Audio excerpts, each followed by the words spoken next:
أعوذ بالله من الشيطان الرجيم. وما خلقنا السماء والأرض وما بينهما لاعبين لو أردنا. السلام علیکم ورحمۃ اللہ وبرکاتہ۔ بچوں، گزشتہ کل ہم نے را باریک کا بیان پڑھا تھا کہ را کب باریک پڑھی جائے گی، اس کا قاعدہ اور مثالیں دونوں کو کمپیئر کر کے دونوں کو ملا کر سمجھایا تھا، اور را باریک کا بیان ہمارا مکمل ہو گیا تھا۔ اس کے بعد دعا سنت میں اوپر چڑھنے کی دعا اور نیچے اترتے وقت کیا پڑھنا ہے وہ پڑھا تھا۔ آج پھر سے دیکھتے ہیں۔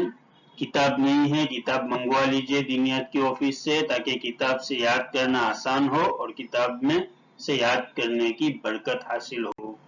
چلیے، بسم اللہ الرحمن الرحیم۔ ہمارا بیان چل رہا تھا کہ وہ حروف جو کبھی پور اور کبھی باریک پڑھے جاتے ہیں وہ تین ہیں، الف، اللہ کا لام اور را۔ یہ کبھی پور اور کبھی باریک پڑھے جاتے ہیں۔ تو الف کب پور پڑھا جاتا ہے اور کب باریک پڑھا جاتا ہے وہ ہم نے دیکھ لیا اس قاعدے میں۔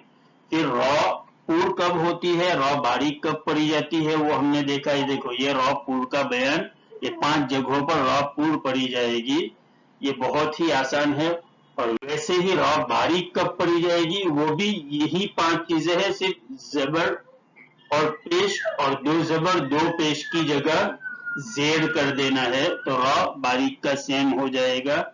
تو را باریک ان 6 جگہوں پر را باریک پڑھی جائے گی، وہ دیکھ لیا ہم نے۔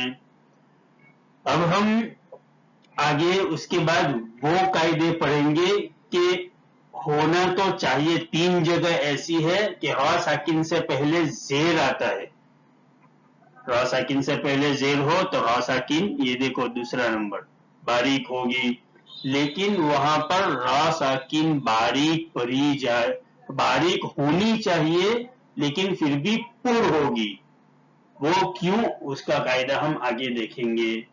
آگے وہی قاعدہ اسی سے ریلیٹڈ کہ را ساکن سے پہلے زیر آ رہا ہے پھر بھی را پر پڑھی جاتی ہے تو وہ کیوں، اس کا قاعدہ آگے ہے۔ فی الحال ہمارا وہ قاعدہ ہو گیا، الف کا قاعدہ ہو گیا جو کبھی پر کبھی باریک پڑھا جاتا ہے۔ پھر را کب پر اور کب باریک پڑھی جاتی ہے وہ یہ ہو گیا۔ پھر سورہ فیل ہو گئی، سورہ قریش بھی ہماری ہو گئی۔ پھر دعا سنت میں وضو سے پہلے کی دعا، بسم اللہ، وضو کے درمیان کی دعا، پھر وضو کے بعد کی دعا ہماری ہو گئی تھی۔ اشہد ان لا الہ الا اللہ وحدہ لا شریک لہ واشہد ان محمدا عبدہ ورسولہ اللہم اجعلنی من التوابین واجعلنی من المتطہرین۔ یہ ہو گئے ہمارے وضو کے بعد کی دعا۔ پھر کچھ کلمات خاص موقعوں پر مسنون کلمات کہے جاتے ہیں، وہ کیا ہے کہ جب بھی اوپر چڑھنا ہو تو آپ صلی اللہ علیہ وسلم اللہ اکبر پڑھ کر اوپر چڑھتے تھے، اوپر چڑھتے ہوئے اللہ اکبر پڑھتے تھے۔ تو یہ مسنون کلمات ہے، ہمیں بھی اس کو پڑھنا چاہیے کہ جب بھی اوپر چڑھنا ہو، سیڑھی پر چڑھنا ہو، لفٹ سے اوپر کی طرف جانا ہو، گاڑی ہماری اوپر کی طرف ہو، چڑھائی کی طرف، ہمیں ٹریکنگ کرنا ہو اوپر کی طرف، تو اوپر چڑھنے کی صورت میں اللہ اکبر پڑھتے ہوئے ہمیں اوپر چڑھنا ہے۔ اور نیچے اترتے ہوئے، ڈھلان کی طرف آتے ہوئے، لفٹ سے نیچے کی طرف آتے ہو، گاڑی سے نیچے کی طرف آتے ہو، پھر ٹریکنگ کرتے ہوئے ہم نیچے کی طرف آتے ہو تو سبحان اللہ، اللہ کی ذات پاک ہے، یہ پڑھتے ہوئے ہمیں نیچے آنا ہے۔ پھر جب بھی چھینک آوے، سنیزنگ، جب بھی چھینک آوے اس وقت الحمدللہ پڑھنا ہے، تمام تعریفیں اللہ کے لیے ہیں، الحمدللہ۔ 1 سیکنڈ کے لیے ہماری سانس رک جاتی ہے، اس کے بعد واپس ہماری سانس چالو ہوتی ہے، تو ہمیں اللہ کا شکر ادا کرنا چاہیے، الحمدللہ۔ تو چھینک آنے پر الحمدللہ۔ اور جب کوئی چھینک کھا کر الحمدللہ پڑھے تو چھینکنے والے کو کیا جواب دیں گے؟ سننے والا یرحمک اللہ پڑھے گا کہ اللہ تم پر رحم کرے، یرحمک اللہ۔ تو چھینک آنے پر الحمدللہ، اور الحمدللہ پڑھنے والے شخص کو دوسرا شخص کیا جواب دے گا؟ یرحمک اللہ۔ چھینکنے والے کو یہ جواب دے یرحمک اللہ، یرحمک اللہ، ٹھیک ہے؟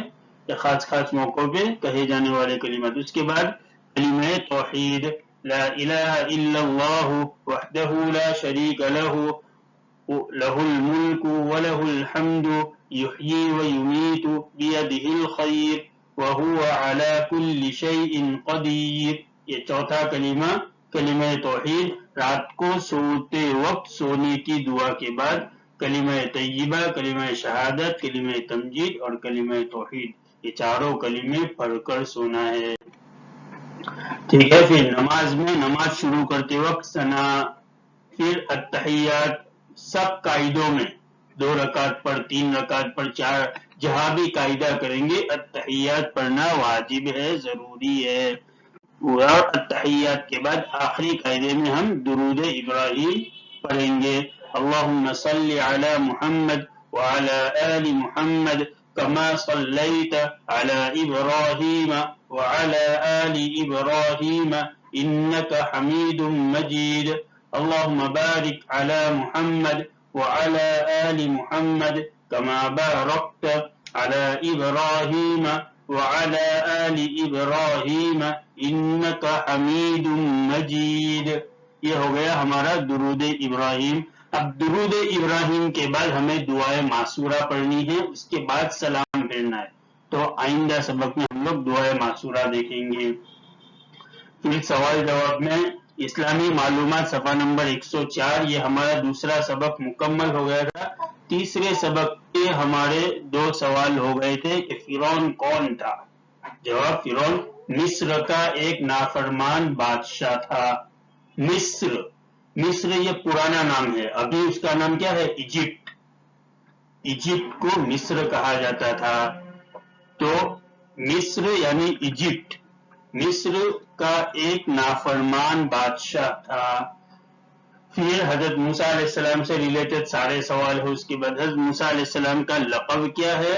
تو حضرت موسیٰ علیہ السلام کا لقب کلیم اللہ ہے۔ کلیم اللہ یعنی اللہ سے بات کرنے والا، کلیم بات کرنے والا، ملہ اللہ سے بات کرنے والا۔ حضرت موسیٰ علیہ السلام کا لقب کلیم اللہ ہے۔ پھر حضرت موسیٰ علیہ السلام کو کلیم اللہ کیوں کہا جاتا ہے؟ تو حضرت موسیٰ علیہ السلام کو کلیم اللہ اس لیے کہا جاتا ہے کہ آپ علیہ السلام نے اللہ تعالی سے بات کی تھی۔ حضرت موسیٰ علیہ السلام کو کلیم اللہ اس لیے کہا جاتا ہے کہ حضرت موسیٰ علیہ السلام نے اللہ تعالی سے بات کی تھی، اس لیے حضرت موسیٰ علیہ السلام کو کلیم اللہ کہا جاتا ہے۔ پھر حضرت موسیٰ علیہ السلام نے کس پہاڑ پر اللہ سے بات کی تھی؟ تو حضرت موسیٰ علیہ السلام نے طور پہاڑ پر اللہ سے بات کی، ٹھیک ہے؟ فرعون کون تھا؟ فرعون مصر کا ایک نافرمان بادشاہ تھا۔ حضرت موسیٰ علیہ السلام کا لقب کیا ہے؟ حضرت موسیٰ علیہ السلام کا لقب کلیم اللہ ہے۔ کلیم اللہ کیوں کہا جاتا ہے؟ اس لیے کہ حضرت موسیٰ علیہ السلام نے اللہ تعالیٰ سے بات کی تھی، اور بات کہاں کی تھی؟ تو طور پہاڑ پر اللہ تعالیٰ سے بات کی تھی، ٹھیک ہے؟ یہ ہو گیا ہمارا اسلامی معلومات کے تیسرے سبق کے 4 سوال مکمل ہو گئے، تو آج کا سبق ہو گیا۔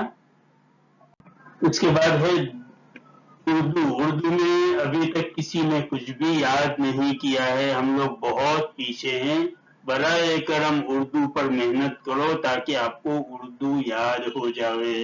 اور اردو میں سب سے پہلا یہ ہائے مخلوط ہے کہ ہا کے ساتھ کوئی حرف ملے گا تو وہ کیا بنے گا، وہ یاد کرو۔ اگر یاد نہیں ہوتا ہے تو جیسے میں پڑھتا ہوں ویسے ہی ریپیٹ کرو اور یاد کر لو۔ ب، ح، تھ، ٹھ، جھ، چھ، ڈ، ڈھ، ر، کھ، گھ، تھا، کھا، بٹ، جھٹ، چھت، ڈب، در، کھڑ، کھل، سدھ، رکھ، دک، تھم، لکھ، پڑھ، پھر، کھل، گھر، بھر، پھل، پھل، بس، بس، چھن۔ پھر دوسرا کیا ہے؟ صبح اٹھ، صبح اٹھ، فجر پڑھ، ہاتھ دھو کر کھا، سر دھک، اب کچھ پڑھ لے، دکھ سکھ میں خوش رہ۔ ٹھیک ہے، یہ ہو گیا ہمارا اردو کا سبق، اتنا یاد کر لو پھر ہم آگے، یہ ہو گیا ہے، بہت دن تک اس کو آگے بھی پڑھایا ہے میں نے۔ ٹھیک ہے، یہ ہو گیا آج کا سبق، یاد کر لیجئے آرام سے، آسانی سے، کتاب میں دیکھ کر دھیان سے پہلے سنو پھر ایسا ہی ریپیٹ کرو۔ ٹھیک ہے، السلام علیکم ورحمۃ اللہ وبرکاتہ، جزاکم اللہ۔